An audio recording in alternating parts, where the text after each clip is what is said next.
You're listening to Soap Dirt, the latest in television entertainment news. Hey there, B&B fans. It's Belinda from Soap Dirt. And I want to talk to you guys about 5 reasons that I think Eric Forrester is not going to die, and B&B might actually be just wasting our time. So on the Friday cliffhanger episode airing December 8th, we have Eric collapsing in front of his entire family that are there for his gala party. They want us to think he's just about to drop dead, but I think something entirely different is about to happen. So these are really not just reasons, but 5 huge red flags, really, on why I think Eric's going to come out of this just fine, and we've all been getting worked up about nothing. So let's dig in and talk about it. But if you haven't already, please reach out and click subscribe so you don't miss any of our updates. So the first reason, the first red flag really, that he's not going to die is that Bold and the Beautiful, and I talked about this recently, they didn't bother diagnosing it for months. They said he had a diagnosis, but they didn't tell us. That started back in August, I think. So we've had almost 5 months of dithering and symptoms, and Eric never once being seen at the hospital or a doctor's office. So they just skipped all that, and then all of a sudden he's got less than 6 months to live. And then it was only this week that Brooke said oncologist in kind of in passing while talking to her daughter, and then Luna actually said the word cancer in passing. So as of now, that's the diagnosis, and I'm definitely not saying that they are going to cure cancer on the CBS soap. I just don't think he's dying, and I don't think it is cancer. So they waited so long to actually reveal a diagnosis. I almost think the writers were trying to give themselves wiggle room with this plot. So the second red flag to me is that Stephanie Forrester already had a poignant on-screen lung cancer death. Repeating the same thing with Eric, to me, would be an insult to fans, and it would kind of lessen the impact of Susan Flannery's incredibly sad exit. To my mind, repeating the plot cheapens it. So if they really were going to kill off Eric Forrester, I imagine it would be with an entirely unique disease, apart from what killed his first wife. Every time I see this thing going on, I'm just not invested in it like you would be when you look back at scenes with Stephanie. I mean, that stuff can still kind of make me misty-eyed, and that was definitely 5 tissues per episode stuff. This feels, I feel like the best word is contrived. I do like John McCook. I like Eric most of the time when he's not pickleballing behind the back of one of his wives, but I just have yet to shed a tear. And I'll cry. I'll cry over a good plot, a good book, a good Christmas commercial on TV. But yeah, I'm not moved to tears, and I should be, right? If it's done right. All right. So the third reason I don't believe that Eric is really dying is the lack of his other children on the show. With only Thorne and Bridget Forrester showing up, I feel like Bold was kind of paying lip service to bringing back the kids, but Bridget's really the only one they actually needed back so she can put on her doctor's coat and help Finn sort this out. I feel like Thorne's return was mostly a grab for ratings. They're on a 21 week low now. And also, I mean, let's be real, Windsor Harmon is a freaking delight, in my opinion. But the whole thing with all the other kids are on safari and couldn't make it here on time, it's baloney.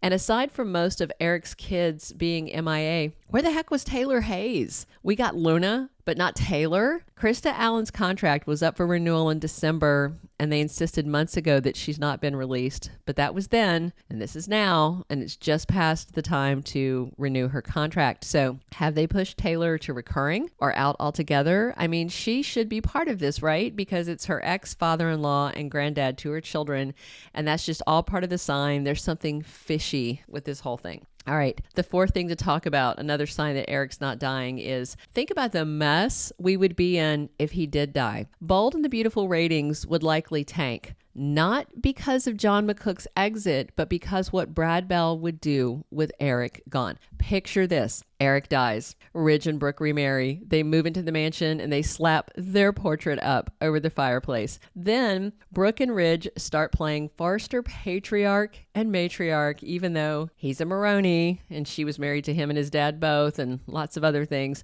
I think that would kill ratings. So, Eric needs to live. He needs to fire Ridge as co-CEO for lying about the fashion challenge and trying to sideline him. That's what I want to see. So number 5, the 5th red flag that he's not dying is that saving Eric Forrester's life will redeem John Finnegan. Let's be clear. Dr. Finn is great. I truly think now, looking back with the benefit of hindsight, that they wrote the little plot that had Kelly almost drowning to set Finn up for this redemption arc. Saving Eric is that arc. The near drowning tarnished his reputation.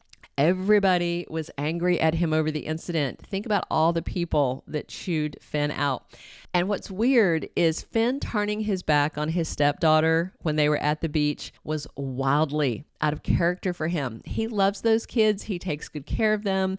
He takes them to the beach all the time. They live at the beach. He knows to watch out for the kids. So the word contrived comes to mind again. And I mean, heaven knows Kelly almost drowning was not intended to redeem the utterly irredeemable Sheila Carter. So now we have Steffi waiting at the party, all upset, but Finn told her he's working on something really important at work, and he kind of brushed off his mom, Lee Finnegan. But no, he's not sitting there catching up on patient charts. He is looking into Eric's case. I suspect that Finn is going to find out Eric was misdiagnosed. I think most of us know someone who's had a doctor drop the ball and mess up something with their care. Medical errors are responsible for tens of thousands of deaths a year. People get prescribed the wrong medicine. There's been cases where people had to have a limb amputated and they amputated the wrong limb. So yeah, I mean, Eric could definitely be a case of misdiagnosis, medical error, that kind of thing. And then there was one more reason I just thought of. We're going to call it a bonus reason, a 6th red flag, if the timing of all this.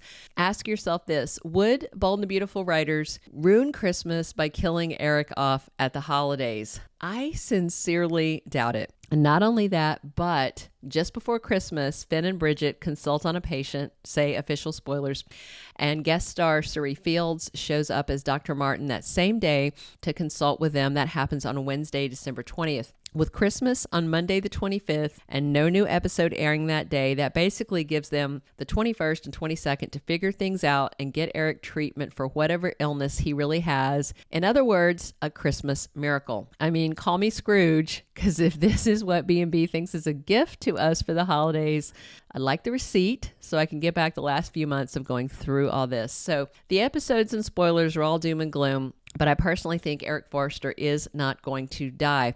So the picture of him collapsed on the floor of the mansion at his party leads me to think that he's going to be unconscious again. He may come out of it, but someone's going to call an ambulance, and I think he is going to go to the hospital because of the spoilers about Finn and Bridget and this doctor consulting on a case at the hospital. I feel like whether it's at the party or soon, Eric's going to have to go into the hospital, and that way Finn can start really looking at stuff, and Bridget can be there, and this other doctor. And again, spoilers for that are for the 20th. So I don't know about you guys, but I've been back and forth for a while about whether Bold would really kill him. But now I'm not seeing it. I'm not feeling it. What I'm seeing is Bold toying with viewers' emotions to deliver an 11th hour save, and then that's it. If they do kill him at Christmas, showrunner Brad Bell should get coal in his stocking for the rest of his life. I will say that. But of course, that's just my opinion. So what do you guys think? I really am starting to feel like he's going to survive this. This is what Finn is going to do. He's not going to cure cancer. He's going to figure out it's something else that is curable or treatable. So let me know what you think. Thanks for listening. Come back soon. Drop your comments and be sure to hit subscribe if you haven't. And of course, as always, we're here talking Bold and the Beautiful 7 days a week. And this has been Belinda from Soap Dirt. Thank you for being a loyal listener. Follow us wherever you get your podcast, because you don't want to miss the next episode. Soap Dirt is on all the major podcast platforms, including Apple Podcast, Spotify, iHeartRadio, and more.